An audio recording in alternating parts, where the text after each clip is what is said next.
Assalamualaikum. Episode kali ini kita akan menceritakan kembali sebuah film horor yang berjudul The Talk.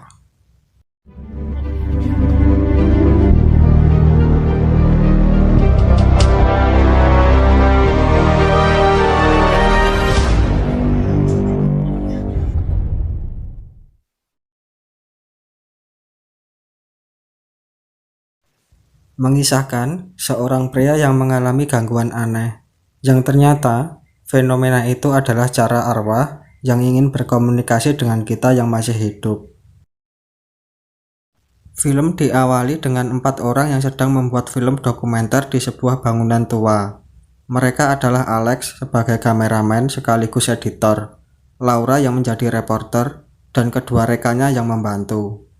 Menurut dari cerita buku sejarah, tempat itu dulunya adalah sebuah rumah sakit pada zaman perang. Ada seorang biarawati yang bernama Teresa. Semua para pasukan militer yang terluka sangat senang dirawat oleh Teresa. Namun, ternyata diketahui kalau Teresa ini adalah seorang mata-mata musuh. Dan sampai pada akhirnya, dia pun dibunuh dengan cara dibakar hidup-hidup. Di sini, Alex dan Laura berpisah dengan temannya untuk mengambil gambar dan merekam suara asli alam di hutan yang tidak jauh dari tempat itu. Di saat Alex bersiap mengambil gambar, Laura pun mengajak Alex untuk bermesraan. Dan di saat mereka sedang asik bermesraan, Alex tiba-tiba mendengar ada suara bising yang membuat telinganya sakit. Awalnya dia mengabaikan itu, tapi suara itu terdengar untuk kedua kalinya. Merasa ada yang aneh, Alex langsung mengajak Laura untuk pergi. Di malam hari, Alex pun mengerjakan hasil rekaman suara itu untuk diedit. Namun, dari hasil rekaman tersebut, terdengar ada suara aneh yang membuat Alex kebingungan. Akhirnya, kita diperlihatkan mimpi Alex, di mana dia saat kecil tinggal di panti tersebut dan melihat seorang tengah melakukan pemujaan terhadap setan. Ternyata, Alex ini adalah anak yang pernah tinggal di panti tersebut, tapi di sini Alex belum memberitahukan kepada teman-temannya kalau Alex pernah tinggal di panti itu. Singkat cerita, Alex semakin sering mendengar suara aneh. Akhirnya, Alex mulai mencari tahu di internet, dan dia menemukan sebuah artikel dan video seseorang yang pernah mengalami hal yang sama. Dia adalah Profesor Hasegawa dari Jepang yang tinggal di Amerika. Dia mempunyai hasil rekaman suara dari makhluk yang berbeda dimensi dan diketahui kalau itu adalah suara anaknya Hasegawa. Hari-hari berlalu dan Alex masih dihantui suara itu. Di sini, Alex mulai sedikit tersadar kalau suara tersebut seperti sebuah pesan untuknya. Dari hasil pencarian, Alex diarahkan ke sebuah jembatan atau bendungan di mana di bendungan tersebut banyak korban yang melakukan bunuh diri. Tanpa pikir panjang, Alex pun langsung datang ke bendungan tersebut dan mencoba mencari sumber suara yang ada di sana. Tiba-tiba,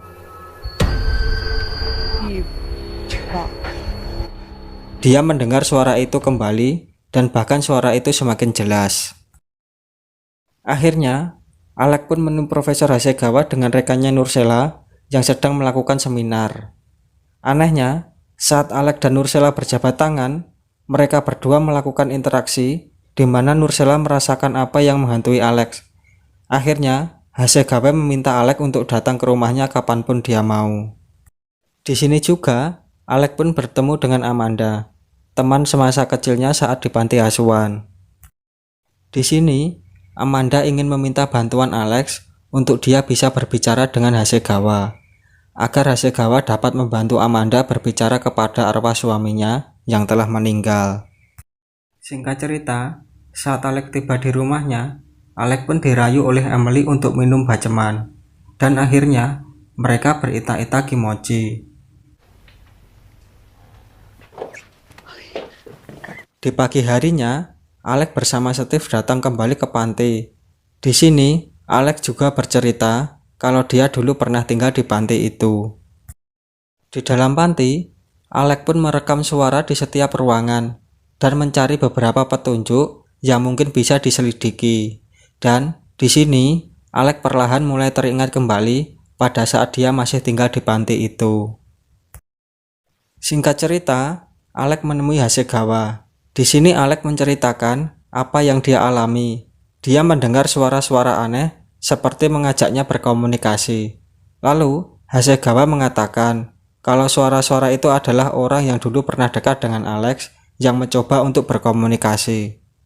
Hasegawa juga menyarankan untuk Alex agar mendengar saja suara tersebut dan mencoba mencari tahu apa maksud dari mereka. Akhirnya, Alex pun menuliskan kembali setiap kata-kata yang dia dengar dan mencoba untuk mencari rangkaian kata apa yang dimaksud.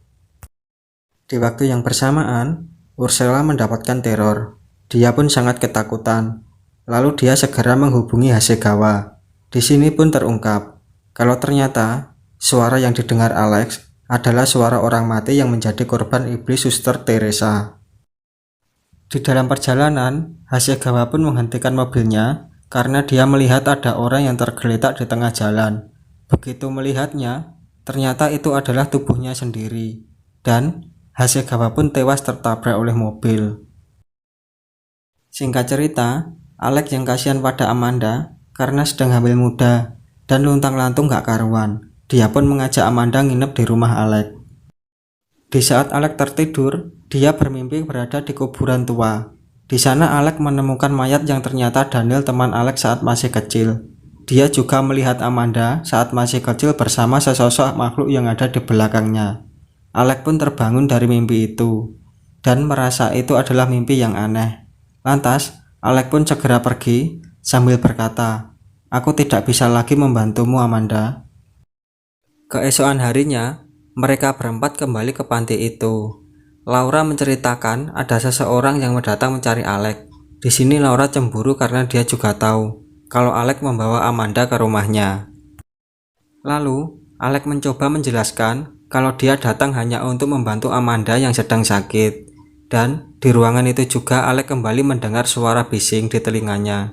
Dan dia tersadar kalau suara itu adalah suara Daniel, temannya yang sudah mati, yang ingin berbicara dengannya.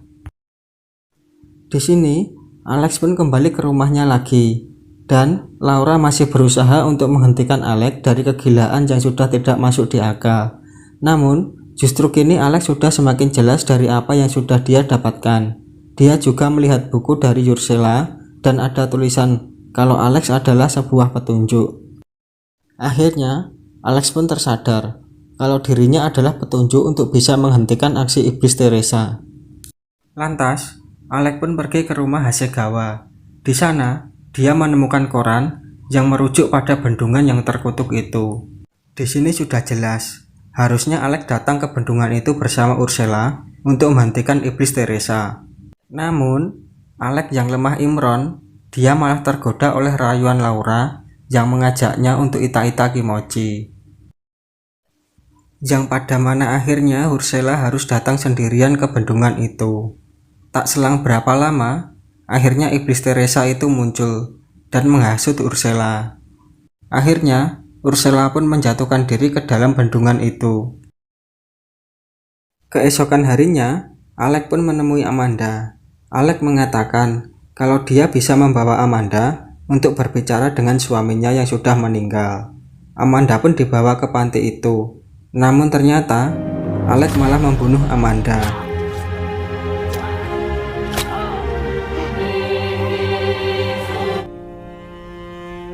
Ternyata, Alex telah terhasut oleh iblis Teresa melalui mimpi yang menunjukkan kalau yang membunuh Daniel pada saat mereka masih kecil adalah Amanda. Singkat cerita, 7 tahun pun berlalu. Alex pun menikahi Laura dan mereka dikaruniai seorang anak perempuan. Yang di waktu itu, mereka akan merayakan pesta ulang tahun putrinya. Namun, tiba-tiba iblis Teresa kini menampakkan diri di hadapan Alex dan mendekati putrinya. Alex pun mencoba menyelamatkan putrinya. Tiba-tiba,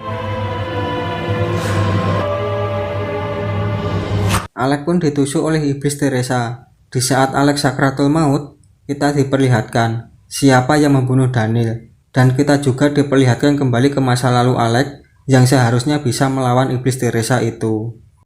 Namun, Karena Alex telah terhasut oleh iblis Teresa, dia pun melakukan dosa. Dia bersetubuh dengan Emil dan Laura. Karena dosa itu, Alex harus menerima takdirnya sendiri. Akhirnya, film diakhiri dengan tewasnya Alex. Kita pun bisa mengambil sisi baik dari film ini, di mana iblis selalu memiliki banyak cara untuk menghasut manusia agar terjebak dalam dosa. Untuk lebih jelasnya, bisa langsung nonton film penuhnya. Dan mohon maaf kalau kurang dalam penyampaiannya. Terima kasih.